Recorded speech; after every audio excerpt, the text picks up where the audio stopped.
Hey, everybody. And boy, I guess we're getting ready, getting antsy for morel season, right? Well, not too long now.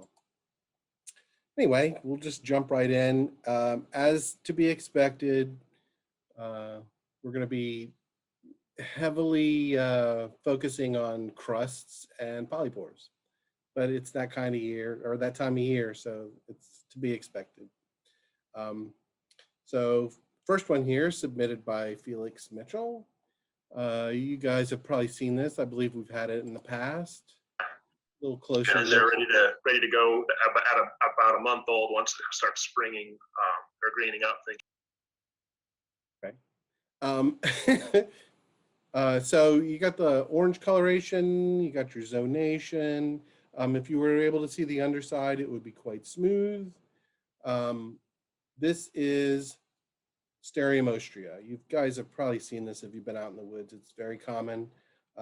Another image that Felix sent along was this guy right here. And you can see this is growing right within the Sterium ostrea. And this is very common. You may have seen this one as well. This one's a little faded out, but it can be very, very pink, beautiful mushroom. You turn it over, it's got this weird white wavy hymenium where the spores are produced. It's another type of crust. This is Phlebia, also known as Marulius incarnata. That's a pretty common one, but it's always growing within the Sterium ostrea. I don't know that there's any publications like definitively stating that they know that it's somehow maybe parasitizing the mycelium in the log, but circumstantial evidence certainly seems to point that way because there always seem to be associated. Another couple here by Felix. He thought he may have found some wood ear here. And I could see why he'd think that. You've got these weird reddish brown gelatinous guys growing on a branch or something fallen from the tree. These tend to be more globular and they got more ridges. They are gelatinous, kind of like auricularia, but this is Exidia recisa. I've actually seen quite a few of these growing recently, so they're pretty common. Usually on fallen sticks and branches and things like that. Another thing here, which looks, like, oh, geez, what the heck is that? Just some black goop growing on the log. But I suspect this may be something that's much cooler if you were to turn it over and look at the underside. So this is a great resource right here. If you want to see a few really cool crusts that we can find in our area, that's on Gary Linkoff's page. You could just type in Gary Linkoff crusts and it would bring you to this, but I think that this might be what that mushroom actually was, and this is what it would look like on the underside. This one, of course, is a little bit fresher. That one's getting older. This is actually Punctularia strigosozonata. Strigosozonata, sorry.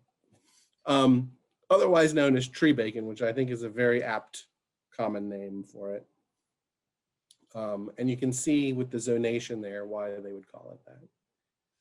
Mitch, before you move on, someone in the chat had a question about, could you say a few more words about how you can tell the Exidia from tree ears? I could try.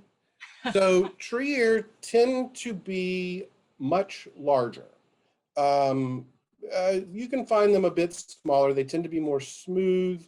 They're going to be a thinner fleshed fungi, whereas this one tends to be a thicker and smaller diameter. It also is a little bit more irregular. You can find tree ear grouped similar to this, but it tends to grow further out and be larger and thinner, if that helps.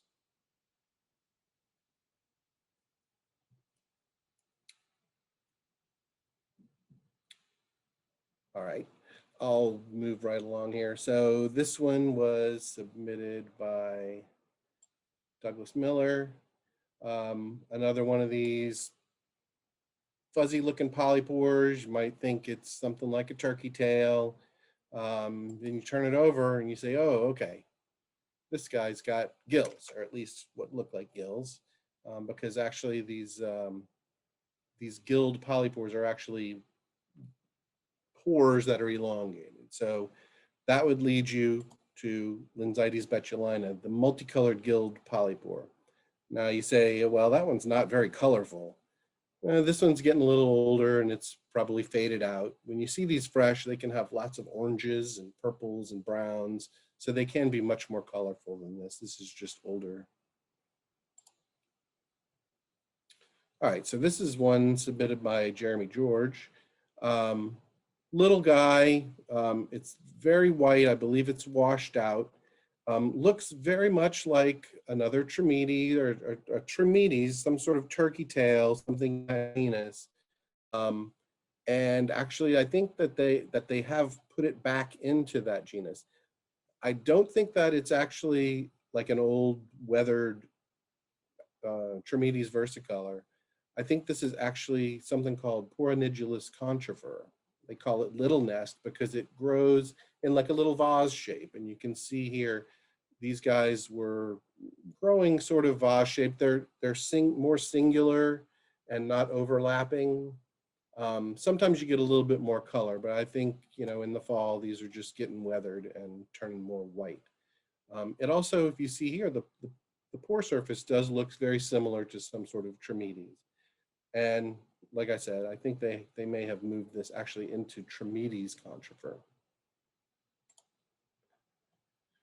Speaking of Tremetes, this, I believe, has also been moved back to Tremetes. This is one of those nice bright orange red colored mushrooms, very easy to spot, fairly common in our area. At least I seem to find it a lot. There are a couple of different species of this. It's kind of hard to determine which is which, and one's supposed to be thinner and one's supposed to be a little bit thicker. This is picnoporous cineborinus, the cinnabar polypore. And again, I think that they have moved this over to Tremetes. Either way, it's still the same mushroom. Ooh, sorry.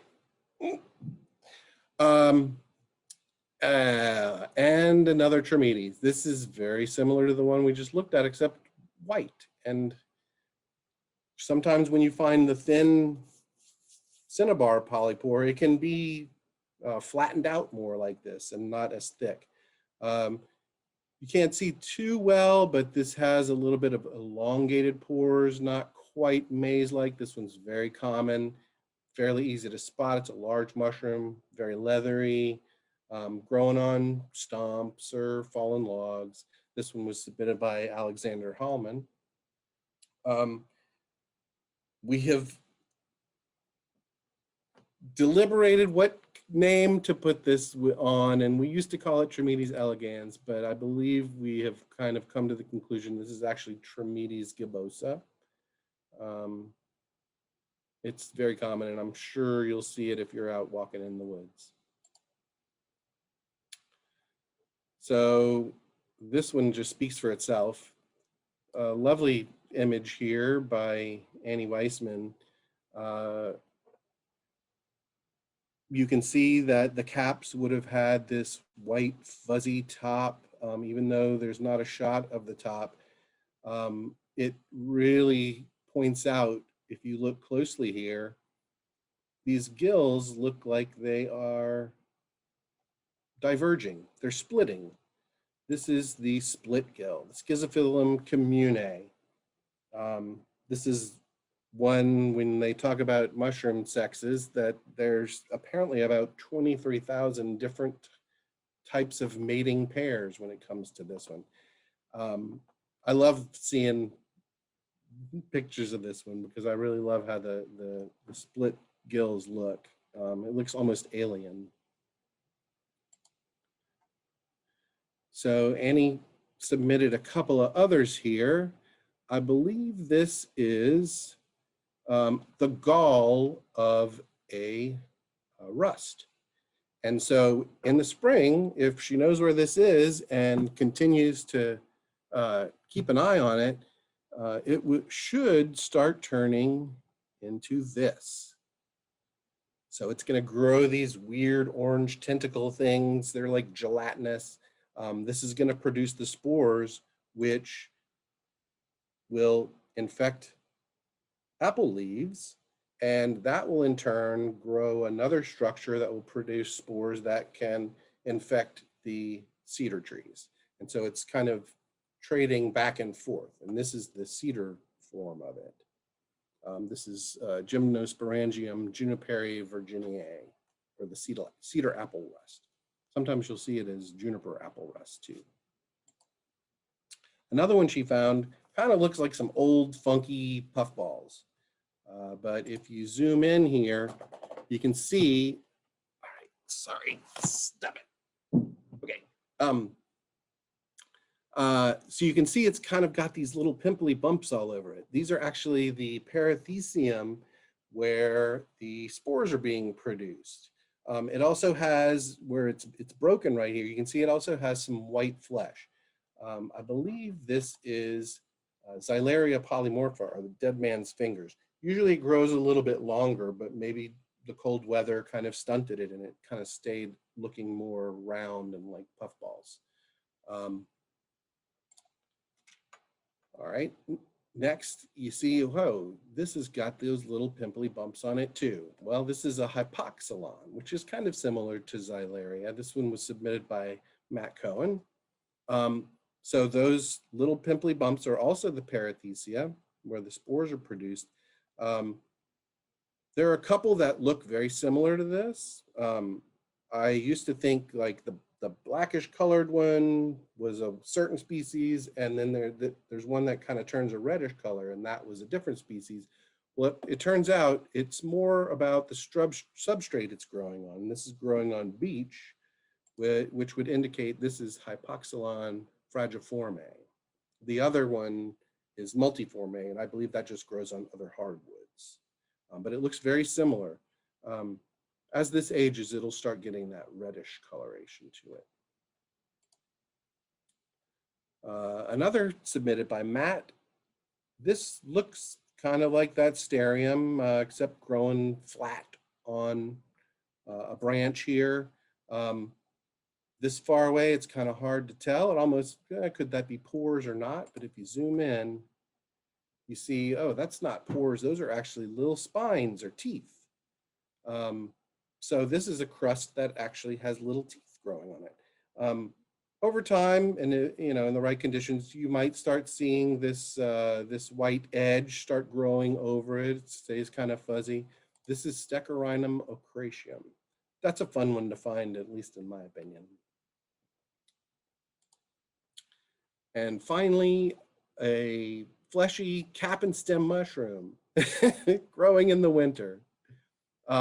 This one was also submitted by Matt, and it's a little hard to see. And I also had another submission by someone else. So these tend to be up right now. If you look closely here, it looks very, very it's almost like a fuzzy. Over time, these stipes would get even darker than this and start turning a black coloration. This is actually Flammulina volutipes. They call it the velvet foot, or you may know it as enoki. And if you've seen enoki in packages, these look very much like the base of them in the packages. They look very different. Growing in nature, the conditions are going to be different, and when you grow them, when you cultivate them, they actually put a little collar around them to contain the CO2, so they continue to grow a longer stem, trying to reach a higher oxygen content, and so that stem gets a little bit longer and the cap doesn't grow. And you can kind of see that happening here. But anyway, these are enokis. Those are an edible, but if you are planning on eating anything like this, you got to make sure you're not finding Galerina, because Galerina autumnalis do have the amatoxins. These don't have a ring or a ring zone. These are going to have white spores, and they tend to grow much more cespitose in these type kind of like bunch clusters, all arising from the same point, whereas Galerina tend to be a little bit more solitary. And to close it out, a couple more by Matt. Here we are stuck in our houses in the cold weather. We've got some snowy oysters, the Pleurotus ostriatus, and some Ragilodon copelandii, which are these little tooth fungi that you find become more common these days on an old fallen log with some icicles. Hopefully not too much longer. We've got maybe a month and a half, and hopefully we will be able to figure out a way to kind of get together, whether it's using, we're going to have some sort of forays, hopefully in person, that we can have a limited number where it's going to be more of a sign-up sheet as opposed to just having everybody show up, and then make sure we keep some distance and see what we can do once we start morel season. But we'll hear more about that a little bit later. And thanks everybody for the submissions. And anyway, I appreciate it and hope to see you soon.